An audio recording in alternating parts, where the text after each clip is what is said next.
Elway, and possession was even. It's a 3-0 Cleveland lead. Yeah, you mentioned that they try to keep from anything bad happening. That's the way both offenses looked in the first quarter. All right, here's Boyce Green going to the outside, out to the 28-yard line. Barney Chavis forced him out of bounds, so Green picking up yardage. Right now, back to New York for an update. All right, Marv, here were the final seconds in Philadelphia where there were 33,000 no-shows in the rain. Ron Jaworski to Tony Woodruff. He's got it. The Eagles beat the Rams. The Eagles' first home win of the year.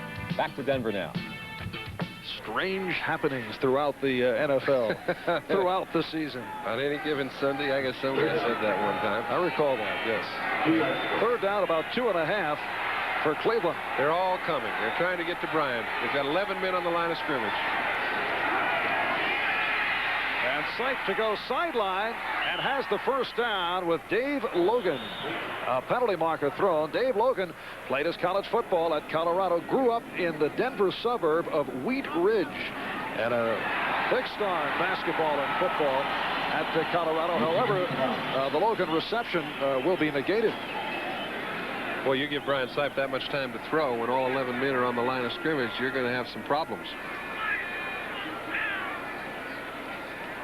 So Pat Haggerty walking it off. Sam Rutigliano. It's a snappy little jacket Sam has, isn't it? We have offensive pass interference, number 82. All right, the interference on the tight end, Ozzie Newsome. Rutigliano says our quarterback doesn't have to play an extraordinary game. Says he has to do the ordinary extraordinarily well. In effect, no interceptions, no mistakes, and that's been that has been their philosophy. Sam's got a sack full of those one-liners. I tell you, he pulls them out whenever you like. 3rd down and 12 for the Browns. They're up there again.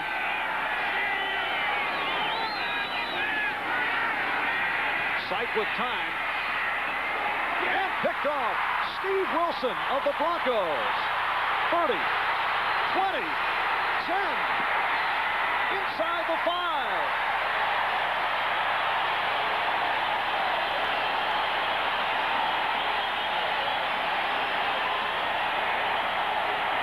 And Brian Sipe did not do the ordinary extraordinarily well. You mentioned it at a very inopportune time as far as he was concerned, because the one thing he has not been doing is trying to force balls into areas that were not open.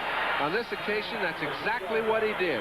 In the past, he on occasion would try to force a ball where there was no one he could throw to. If the ball had to be thrown higher, it would have been picked off by Ryan anyway. Take a look. Number 50 is sitting right in the hole where he'd like to throw the ball. As he does, he runs right past the receiver. He'd have picked it off on the dead run. So Brian throws it high. Steve Wilson gets it. They've got 1st and goal on the 3.5. Steve Wilson, 40-yard return off the intercept. He now has 6 interceptions.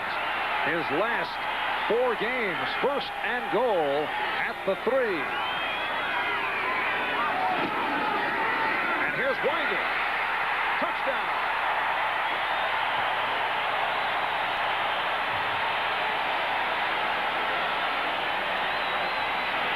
Sammy Winder, his 3rd touchdown of the season, and the Broncos take the lead.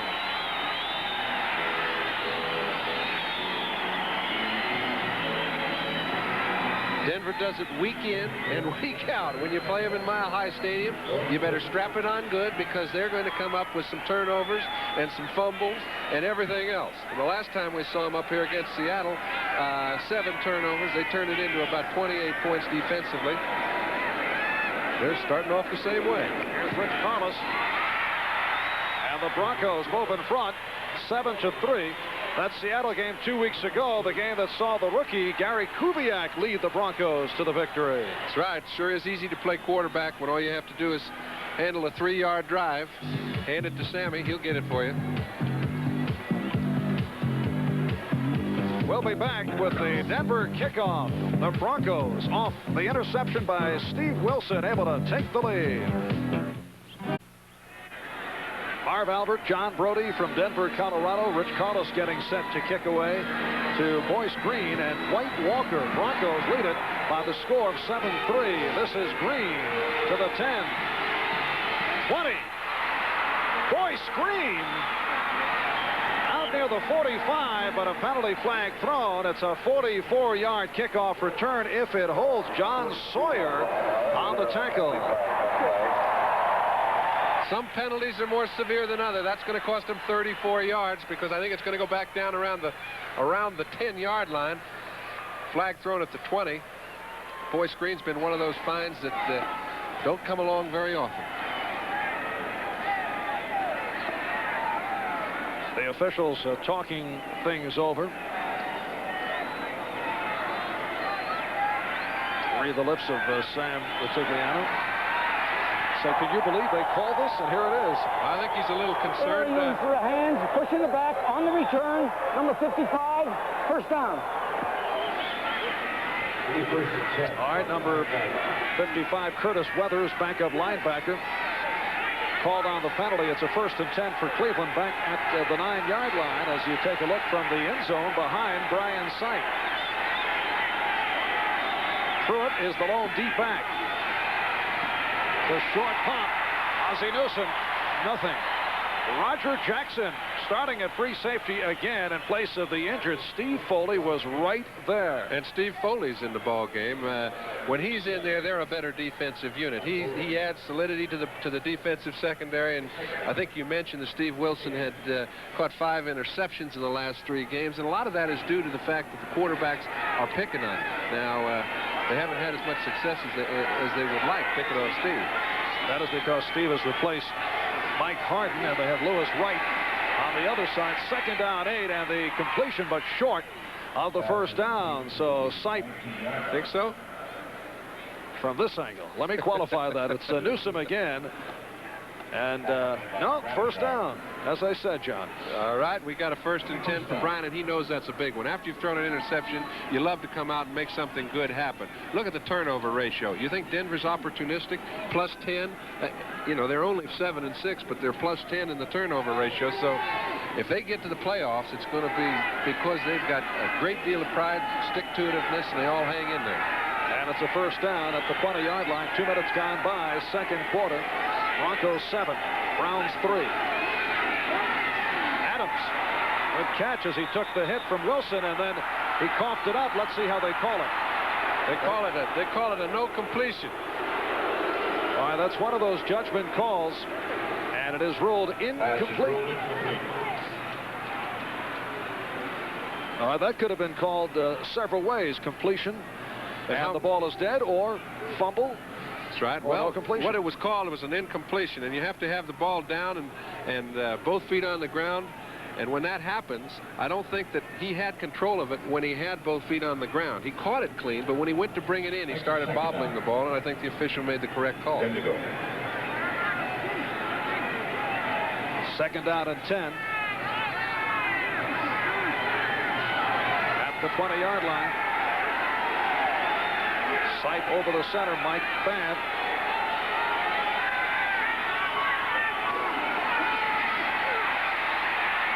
And this is Ozzie Newsome. Ozzie Newsome for the first down and more. Dennis Smith knocked him out. A 24-yard pass play. Offensive line's been picking up exceptionally well. When Brian Sipe gets this much time to throw on a play-action pass when it's a blitz, and they're sending 6 people after him, the linebackers have no help. They're man-to-man on the tight end out here, and they can't possibly watch Ozzie Newsome. Take a look at Sipe after he throws. This is the part we sometimes forget. Barney Chavis. Nice to see you, Barney.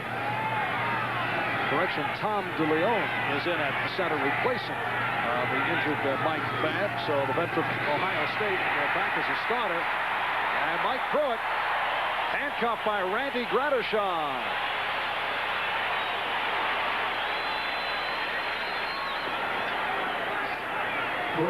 Randy Gradishar, the 6-time Pro Bowler, getting it on the play. Well, they have such a slanting type defense in which all their linebackers and defensive linemen take pre-designed angles, and they'll stop you. They'll stuff you 2 yards, 3 yards behind the line of scrimmage if you try to run on them consistently.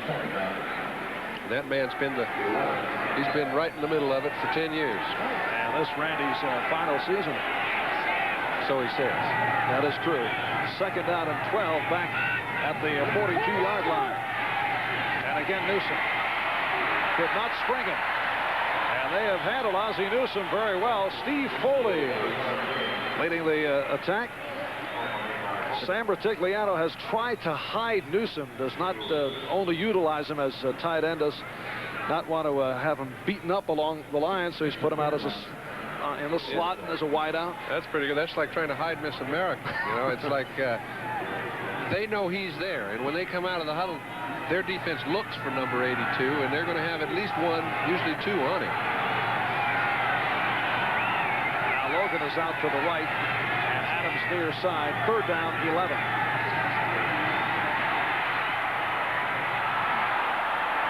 And again, incomplete. The coverage by Lewis right on Dave Logan. So the Bronco defense does the job. They've come out very tough in this first half. They lead it by the score of 7-3, and the punting unit on for the Browns. Very seldom do you see anybody pick on Louis Wright's side. Brian Sipe tried once. It's pretty hard to get anything in there. This is Zach Thomas back at his 13, awaiting the punt from this man, Jeff Gossett, who is averaging about 41 yards per punt, and he's back at his 28. 4 minutes gone by, second quarter.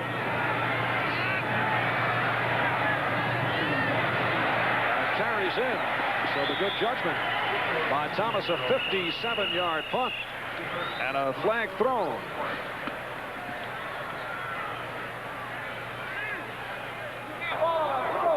Ineligible man downfield, number 50. Tom Cousineau. Ineligible man, number 50, downfield, decline, 1st down. All right, Cousineau, the man who was pointed out by Pat Haggerty. And the penalty decline. The Denver Broncos will take over now at their 20-yard line. This is Thunderbird's optional articulated seat. It adjusts to the driver's thighs, the position of the hips, the angle of the back. It even has a fully adjustable lumbar. Time during the second half, and the word from the Weather Bureau, 4 to 8 inches expected. All right, 1st down at the 20-yard line. Denver with a 7-3 lead, and this is Winder. Some beautiful footwork by Sammy Winder. Clinton Burrell, the strong safety, forced him out. His offensive line is just playing as well as I've seen them play all year right now, and we have seen them play 5 games, so it's not like our first chance to watch the Bronx, but it's the first time I've seen them manhandle the other side of the other team's defensive lineman. And we have seen the ups and downs that this man, Dan Reeves, has suffered through this season. It's a little easier to call plays when you're moving people around up the line. Right now it has a 2nd down and 2, backfield of Poole and Winder. That's Egloff in motion. And this is Winder on the sweep. Again, the change of direction right near the 1st down marker. But a good illustration. Clay Matthews, who is an outstanding young linebacker. Cousineau, Matthews, Chip Banks. They're real good players, right? Okay. John Sawyer holds him back, keeps him out of the play. That's good. That's good work by a tight end. You have to get that block to get a sweep. And it's 3rd down and less than a yard. Clay Matthews last week against the Colts, 10 tackles and a sack. Chip Banks last week, 10 tackles, a sack, and an interception. 5.5 gone by, second quarter. And Elway tried to sneak it. He did. And has the 1st down. Looked like a delayed sneak. So the Broncos have picked it up. Jets in front of Baltimore, 3-0. That is a matchup of 2 teams that don't like each other. Dallas in front of Seattle in the second quarter, and San Francisco in front of Tampa Bay. 49ers trying to straighten it out. We did the Jet-Colt game several weeks back. Baltimore beating the Jets at Shea Stadium, and after the game, several Baltimore players with charges against Jet quarterback Richard Todd, saying he gets rattled, he's inconsistent. And Todd did not take it well, and looking for revenge today. One hopper for Steve Watson. You know, the best deal in a situation like that is just let sleeping dogs lie. And so often you see teams get a little get a little vocal, and it always comes back to hurt him. And it was the guys in the secondary who were quoted derogatory statements involving Richard Todd. I can't see how guys can do that. It's not very particularly smart. if you're going to play them several weeks later. You shut up and say it during the offseason. Second down and 10 at the 32. The Broncos with a 7-3 lead. The key play, the Steve Wilson intercept of Brian Sipe, leading to a touchdown. Sampson, incomplete. Sampson covered by Lawrence Johnson. That would have been a tough catch for Mr. Sampson, but it's the kind of catch your receivers have to make to keep your drives alive, and we've seen 2 balls dropped on John. Sampson looks like he has the potential to be a pretty good receiver. He's got to come up with those. Clint Sampson replacing the injured Rick Upchurch, who re-aggravated a nerve in his neck, and he's out, maybe out the rest of the season. There he is from San Diego State, a 3rd-round draft pick of the Broncos. And it's a 3rd down and 10. Elway out of the shotgun. Look out. Elway on the run. Elway with the first down, and wisely eluded the hard hit. He's got to come back to play the next play. That's one of the quarterback's responsibilities. He also knew where the first down marker was, picked it up with about 2 feet to spare. Real good broken field running. He is a great athlete. That's what the real top athletes have the ability to do. He knows he's got to carry this group offensively right now. He finds a little crack. He doesn't see any of his receivers open. When he gets to the first down, thank you very much. Yes, he saw Clinton Burrell right there. Ran it for 12. And the first down for Denver at their 44-yard line. 7:50 left first half. Broncos 7, Browns 3. Poole and Winder in the backfield. Nathan Poole out to the 46. Chip Banks, outside linebacker, number 56 on the tackle. Tackle by Franks. It'll be a 2nd down and 7. 3. 2nd down, 7. There's Banks, made the Pro Bowl last year as a rookie. What you call a dominant player. He is. He's like the prototype of what a linebacker should be, and plays that way. Now Watson near side and Sampson at the top of your screen for the 2nd down and 7. Elway off the roll, looking for Egloff, and someone got a hand on it. Chip Banks got a piece of it. He did get a piece of it. He thought he might have had it all. By Banks. This is one of those scramble plays. You hope you're trying to buy some time. You hope somebody comes open. Tom Cousineau getting in there, forcing Elway out of the pocket. Look at this athletic move. Banks almost came down with that ball, and I think if he'd had a little less tape on his left hand, he might have had it. And it's a 3rd down and 7. John Elway started the first 5 games of the season, looked tight, at times confused, aiming the ball, had a rough time in the opener, 1 for 8 against Pittsburgh, showed some flashes against the Eagles. Then Steve DeBerg, you'll recall, came out of the bullpen to rescue a couple of victories. Elway for Sampson, and a pretty combination for the first down. Rod Perry on the tackle. What makes that play impressive is that Clint Sampson and John Elway both read the blitz at the same time, and when they did so, Elway was able to hit him immediately. It's an automatic pattern for a wide receiver.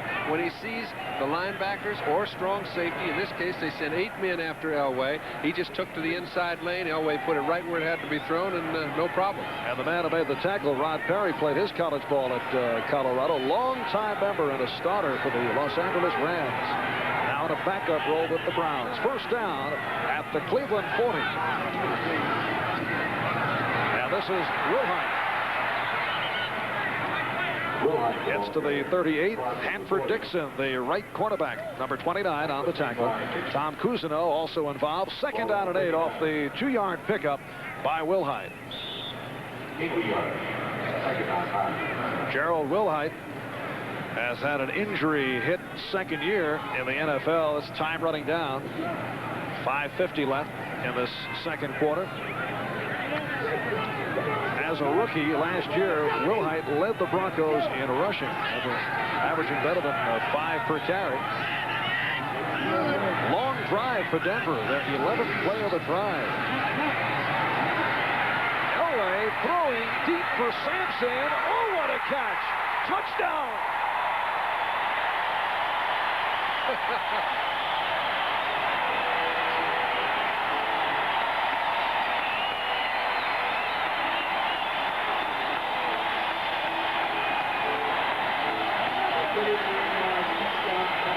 That is what the people in Denver have been expecting John Elway to do since he came to this city.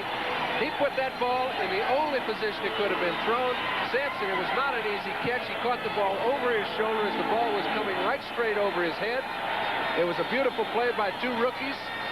We mentioned that Sampson looks like he could be a good player. The last two receptions have indicated the same thing. The Denver Broncos in front of the Cleveland Browns, 14-3 as we get another look. Look at this. It's just a beautiful throw. He's got plenty of protection. He's able to wait for Sampson to make his break. When he does so, he's not very far open, but just enough. And now I'm sure these fellas are saying, hey, if it's going to snow, come on. We can handle it now. There it is, in a drive by the Broncos, capped off by Elway, hitting Sampson. Denver leading it by the score of 14-3. Good kick by Collis. No return from White Walker. So Cleveland out to the 20-yard line with 5 minutes and 20 seconds remaining in this first half. We'll be right back. Programming simple. All right, back to the action. Brian Sipe completing to the wide receiver Willis Adams, covered by Tom Jackson and Lewis Wright. Right at the first down marker. They pick it up at the 30-yard line. And we'll take a look. You see Brian Sipe again having to run out of the pocket, but he's getting pretty good offensive pass protection. It's the run blocking that hasn't been up to par. They've been able to run the ball in the previous few weeks. They haven't been able to run it today, forcing Brian to go to his old tactics. Let's fire the ball around the infield and hope some sticks, because Denver, surprisingly, has jumped 11-point lead, and we've got 5:11 left in the second quarter. So who'd have thunk it? All right, first down at the 30. And again, Sipe drilling one. And it is complete to Willis Adams. Lewis Wright on the coverage, and another Cleveland first down. So Willis Adams, who had the good one last week, is off to a good start in the first half. A much maligned and much hit by injury Willis Adams in his 4th season out of Houston. 3 receptions, 56 yards for Adams. First down for the Browns at the 43. Clock running down to 4.5 left in this first half. And of defense, this is Green.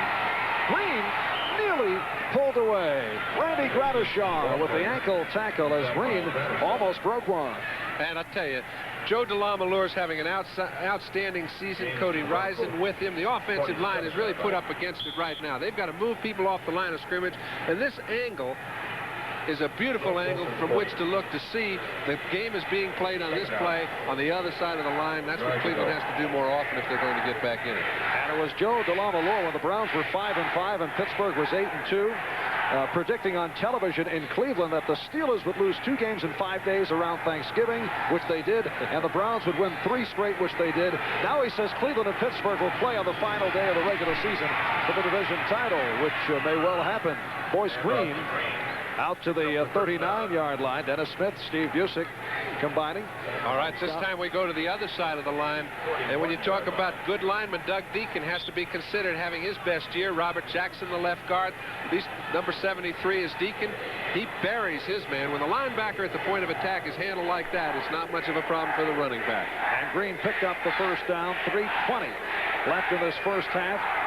Sipe thus far is 10 for 14, 129 yards.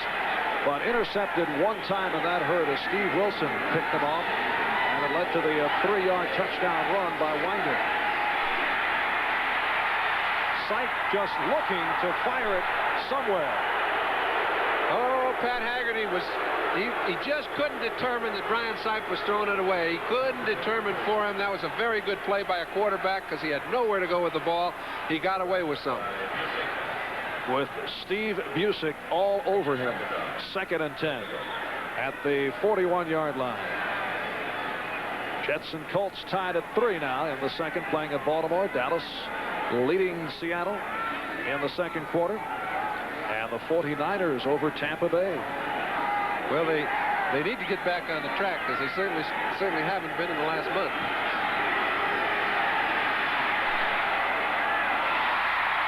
Ozzie Newsome not able to hold on. And now we're set for another update. Let's go to our studios in New York. All right, Marv, tracking the wild card playoff derby, assuming Pittsburgh clinches the AFC Central, that's an assumption. This would be the lineup for the wild card slot. 7 teams battling for 2, so the winner of your game is in great shape. Back to you, Marv. And the Broncos right here leading the Browns by the score of 14-3. Off the short touchdown run by Winder and a 39-yard touchdown pass play. John Elway to fellow rookie Clint Sampson. They're coming.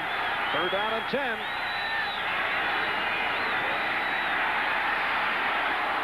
Sideline throw for Bobby Jones. There's a very dependable receiver, Bobby Jones. I think the Jets miss him. They didn't feature him the way I think they could have. He's a player that Sam Rutigliano knew about, got a hold of, and he's been a very, very secure receiver for them. Played some last week after missing a couple of games with a knee injury. He wanted out, wanted to be traded, and the Jets did oblige, and they regret it, because since then they've had many injuries, many problems in the receiving corps. He wanted to play, and I don't blame him. And he is from the Ohio area. So got his wish, and he's a Cleveland Brown. Off the draw, it's Green. Boyce Green on the carry. We're down to 2 minutes and 40 seconds left in this first half. Foley and Ryan coming up to make the tackle. You know, Boyce Green has that awareness that I'm amazed went undetected in college, because you can see the great running backs. It doesn't take you very long to see how good they're going to be. And you can see as soon as he gets the ball in his hand, his awareness tells him where to go, and he instinctively makes the right decision so many times. He's going to be a good one for a long time. And he sets up a 2nd down and 4 down at the 22-yard line. Sight looking for Jones. Now throws short for Green. Incomplete. Should have had it. Had trouble getting rid of it. That was about as well thrown a ball as you'll see all day. Sipe throws that pass about as well as anybody in the game. He and Dan Fouts, I think, throw it. It's just over the top of the linebackers. Outstanding touch. Easy to handle. At least it should be. Goes right through his arms. And it's a 3rd down and 4 at the 22. Marv Albert, John Brody, Mile High Stadium in Denver. As we approach 2 minutes remaining in this first half, 10th play of the drive upcoming. They're coming. He got him off sides. Yes, he did. Steve Foley on the tackle, but we'll get the explanation from Pat Haggerty.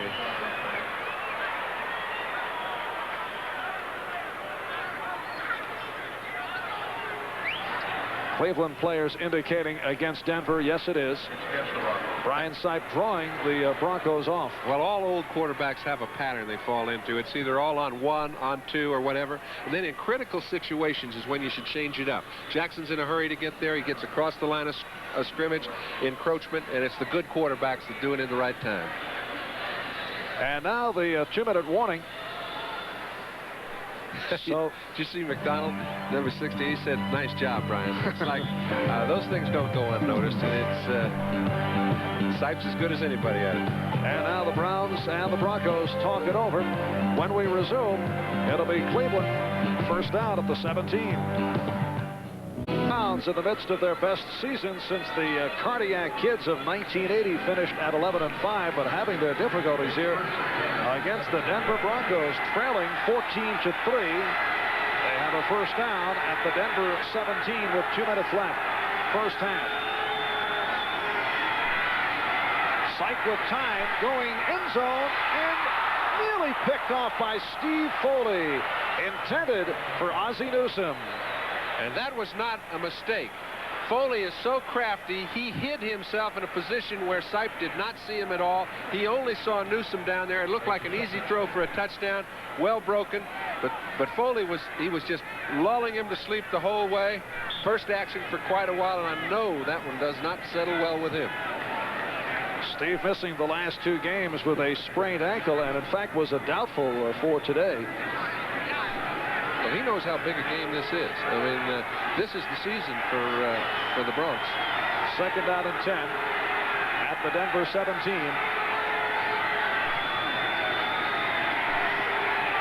Quick pitch, and Logan not able to hold on. And that time, Sipe just lofting it down. Dennis Smith covering on the play. It's the play that Sipe throws so well. It's a one-on-one situation when they're in a blitz. Sipe sees number 85 one-on-one. When he sees that, he knows he's got a good chance with Logan. He didn't pick the ball up as swift as he usually does, and as a result, he couldn't get a good angle on receiving it. It's a very tough angle to catch the ball, but he does come down with most of those. And it's a third down and 10 at the 17-yard line.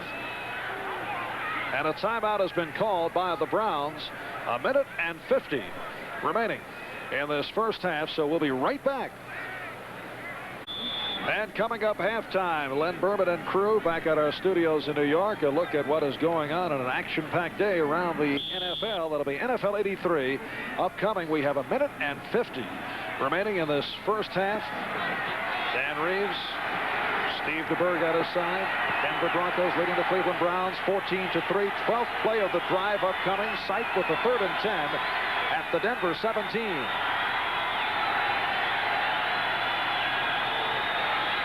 Long count. Sipe going end zone and picked off. This time Steve Foley does pick it off. Intended for Willis Adams. So that's number 5 on the season in the intercept department for Steve Foley. They say he adds a new dimension to their secondary. You can see why. He's an old veteran that knows when a certain play is going to be called. He usually finds a way to get himself in between the thrower and the receiver. He's done it twice on this drive. The second one he held on to. They've got it back at the 20. So Brian Sipe, who coming in had only been intercepted 1 time his last 102 throws, and Zippo for the last 3 games picked off for the 2nd time this first half. Steve Foley, who just intercepted Brian Sipe, and the Browns have coughed it up twice.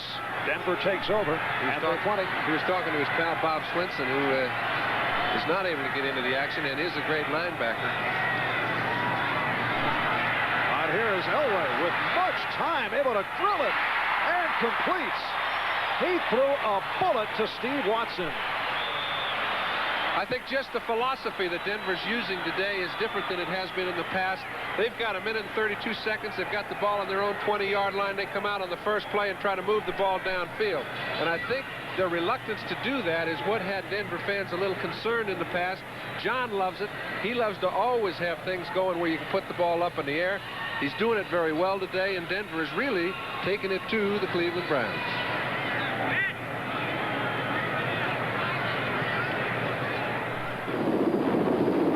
Because that ball is coming at that time. Right, at that point you know he's going to We all know he's throwing now. All right, 20-yard pickup to Steve Watson, and here is Elway again. This time he goes short for Poole. And Nathan stops the clock, running it out at the 46, covered by Lawrence Johnson. So 2nd down and 4 coming up. You see 1:26 remaining in this first half. You know what happens when you start taking a shot at it, moving it down the field? It picks up the perceptions of the whole team. You see, Nathan Poole knows now we've got to save some time. We're trying to get in the end zone, and so he does the right thing.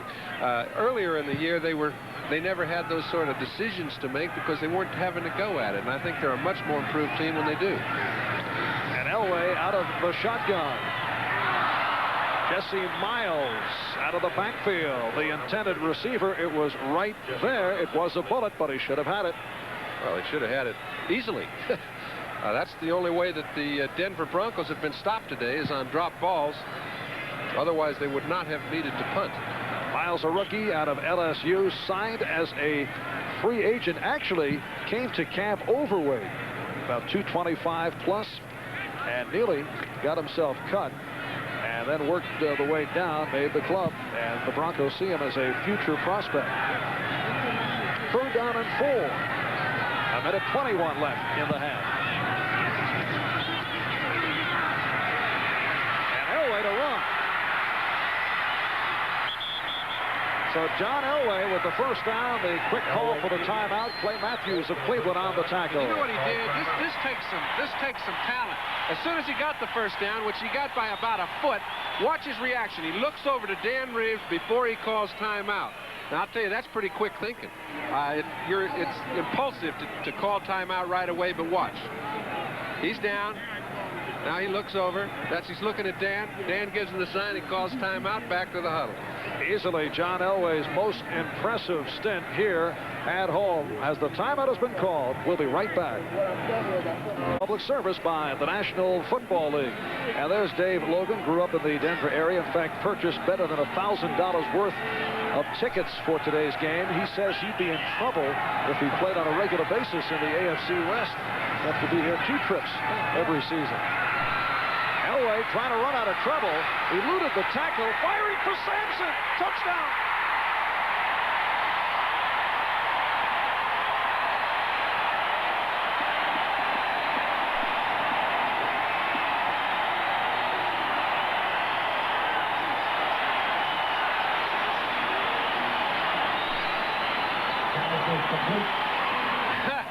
That twosome is getting along pretty well, Marv. We expected number 7 to come on someday, but number 84, Clint Sampson, has come on beyond anybody's expectations. This play was especially well done because he almost ran into the official. What happened is Elway had fooled the whole secondary and the official. The official was not supposed to be in the way of the deep receiver, but because Elway came to him late, the official was out of position. Sampson barely got away from him, made a great catch for the touchdown. 49-yard pass play. Here is Rich Carlos. And the Denver Broncos in a surprise, leading the Cleveland Browns 21-3, and it's a Denver welcome for John Elway, who has been hearing it from the crowd and from the media in his rookie season. Well, the big thing is that he's handled it. He's an outstanding athlete. He took all he had to throw, and he comes back firing. Take a look. Sampson has just eluded the official, brings it down for 6, and it's 21-3. John Elway, 7 for 13, 150 yards, 2 touchdowns for Clint Sampson, his first 2 touchdowns in the National Football League. There's Clint Sampson, a rookie out of San Diego State. 1:03 remaining in this first half. And Elway and the Broncos have surged in front, 21-3. That's the first time that Dan Reeves has had an opportunity to smile in the first half of a ball game lately, because they've had a little problem offensively. It seems to be over with. And Reeves, attempting to take some of the heat off Elway this week, blamed himself in making the comparison to the way Dan Marino, the outstanding rookie quarterback for Miami, has come along. In fact, he said, well, Don Shula may be more experienced in handling these situations. There's a lot of differences. No 2 situations are the same. They're seeing what John Elway can do right now. All right, Boyce Green stays right there, and the Browns will bring it out to the 20-yard line. Sam Ratigliano, who has put the jacket on, getting a little nippy, and Sam not pleased with what has taken place. Pittsburgh Steelers have already lost. The Browns with an opportunity to move into a tie for the division lead, and here they are falling behind 21-3. Well, and they've been playing so well for the last month. He certainly didn't expect this sort of a blowout early. But much time remaining. Oh, yeah. With a minute left, first half, penalty flag thrown, and Sight hit down at the 22-yard line by Walt Boyer, the left defensive end, rookie out of Arizona State. You know, about 2 years ago, I think I saw Brian Sipe at least 10 points down in 8 or 9 of the victories that his club grabbed, and he's going to get the benefit of a penalty here, so that'll help some. And you can bet he's trying to get it down the field with 51 seconds left. They've still got 2 timeouts. All right, here's the call from the ref, Pat Haggerty. Offside, number 65, defense.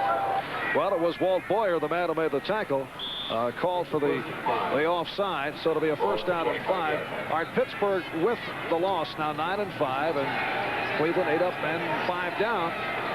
With a victory, can move into a tie. Browns and Steelers play each other in 2 weeks, final day of the regular season. White Walker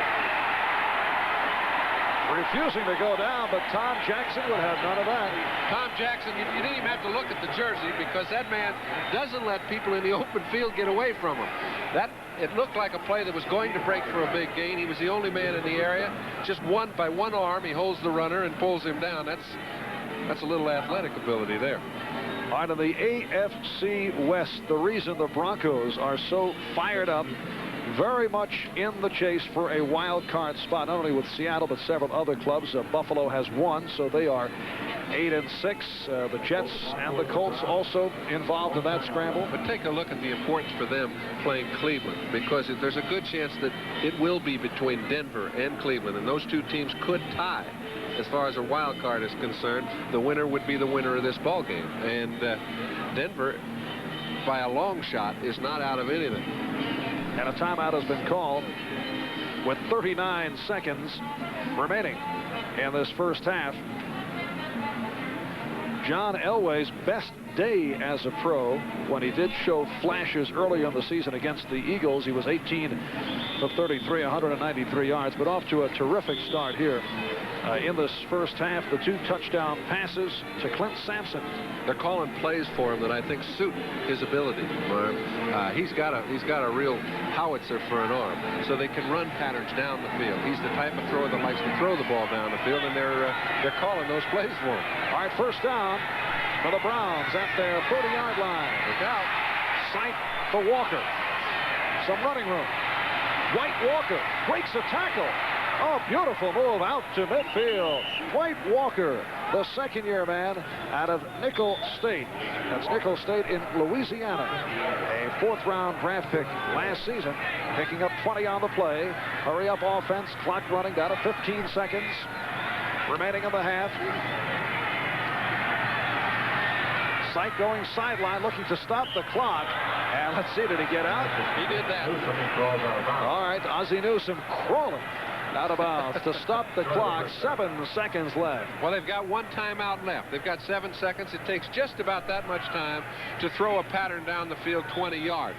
So they won't have a chance to call a timeout with an easy field goal try. But remember, they've got a long field goal kicker. And if they can move the ball down about 15 more yards quick enough, they could make one. It looks like they're going to try it from here. It would be 57 yards, 58 yards. Stranger things have happened. All right, their long-range field goal kicker is Steve Cox in his 3rd season out of Arkansas, and this will be his first attempt of the season. They use Matt Barr from the conventional distances, and this one is from 58 yards away. No doubt he has enough strength in his leg. His kickoffs go out of the end zone. All right, here it is. And it's good. 58-yard field goal by Steve Cox.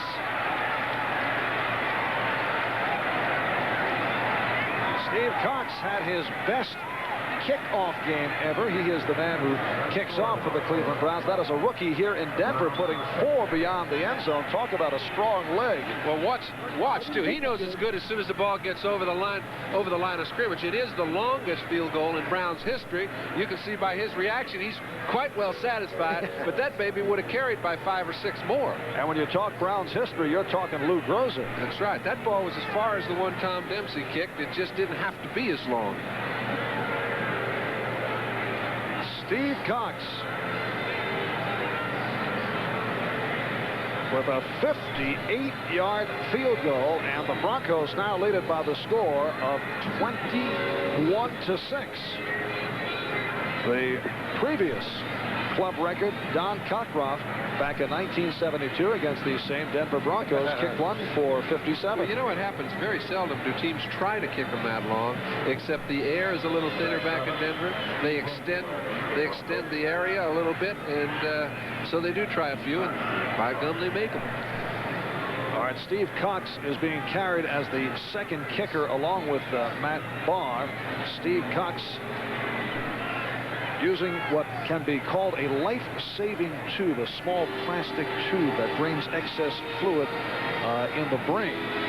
And that is the reason at the start of the year when this was discovered that Matt Barr was signed, and Sam Rutigliano, here's the onside, decided to also keep Cox as the luxury for the long-range shots. And here's Steve coming through in his first attempt from 58. So this first half has come to a close. John Elway and Clint Sampson, the rookie duo, combining for 2 long-range touchdowns, one from 39, one from 49. We had a Cleveland Brown record field goal. The Denver Broncos, in a surprise, leading the Cleveland Browns by the score of 21-6. We'll be back right after these messages. Light of the first